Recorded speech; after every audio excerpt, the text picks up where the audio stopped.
Good day to everyone. Welcome to my channel. My name is Glenville Daly, of course, from the beautiful island of Montserrat. And this morning, when I woke up, I read my Bible. And throughout the morning, I had certain things that I had to deal with and certain conversations that came to me. And I have to say, maybe it's a good thing that I read my Bible because it actually made me very calm. And there was no arguments or issues regarding certain conversations. And so I decided I need to share what I was actually reading this morning because usually in the morning is when I usually make my videos instead of the afternoons because I have meetings and I have things to do. The concept of God choosing leaders is present in various parts of the Bible. One notable instance is found in the Old Testament, where God selects individuals like Moses, David, and Saul to lead his people.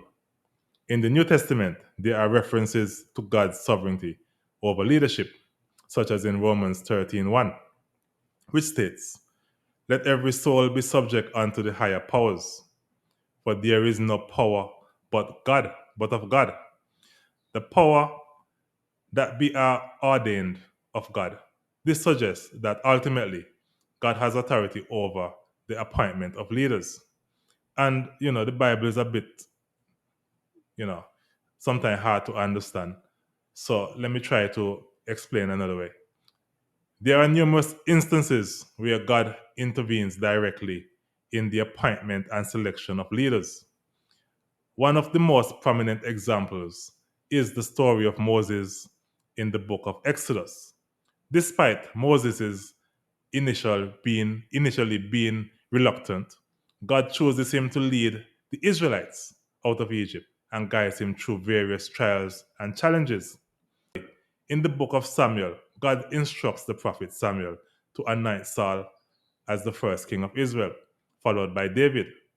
These leaders were chosen by God to fulfill specific roles and responsibilities in guiding and governing his people. So the Bible is basically saying that God is the one who actually chooses leaders through man.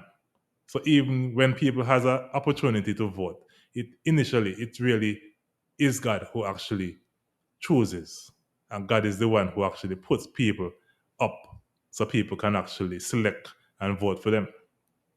This belief in God choosing leaders is not only found in specific stories, but it is also reflected in the broader theological understanding of God's sovereignty and control over all aspects of human affairs, including governance and leadership.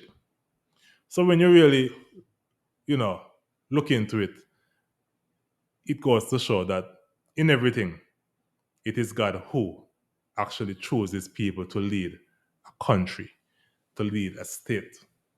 And sometimes man believe that they are the ones who put themselves in certain positions. They are the ones who worked hard and achieved certain positions. But really and truly, from reading the Bible, you realize that everything happens because of God. God is the one who gives you the power to be where you are. God is the one who wake you up, and God is the one who put you to sleep at night. And therefore, we have to understand sometimes when God chooses people, we have to allow these people to do God works. And sometimes you ask yourself, well, how is it that God chose these people and these people are doing such a terrible job? But what I can say, the people who are leading, are they really the ones that the people choose to lead? Because when you really think about it, as somebody gets the most votes, that means they're the most popular person. They're the ones who people choose the most. Somebody cannot get the most votes unless that they, are chosen the most by majority of people. Like back in the day in some countries, who gets the most votes would have been the leader.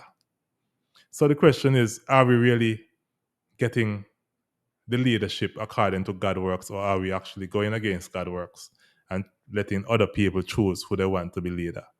Because personally, it appears to me that the people vote according to who they want to lead. Or is it that people just vote for who they want, and possibly they get the most votes.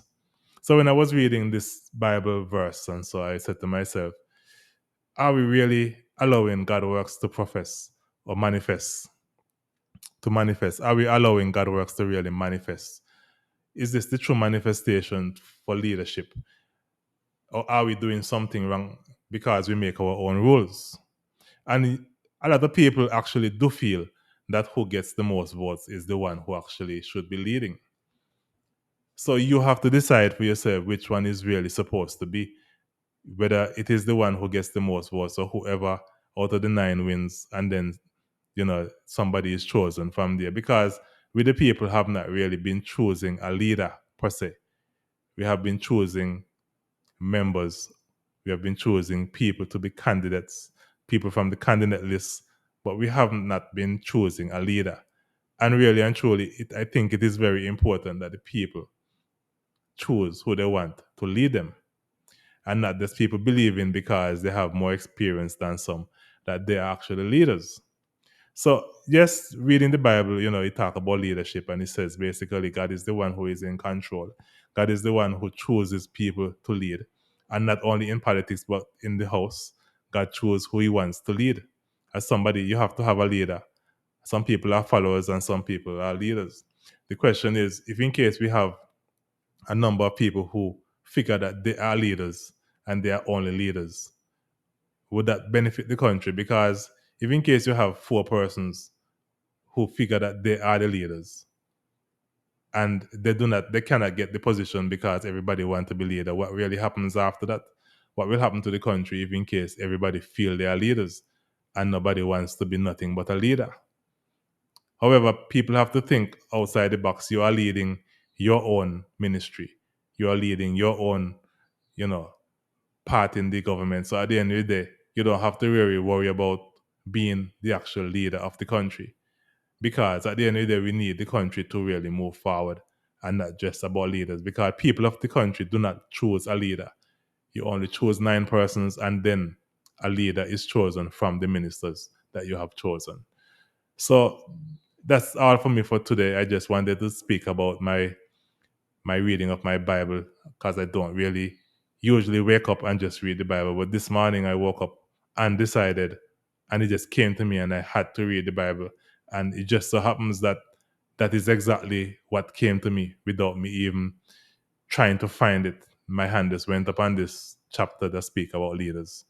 So thank you very much for your time. Thank you very much for tuning in. And I hope you have a good day. Take care. Bye bye.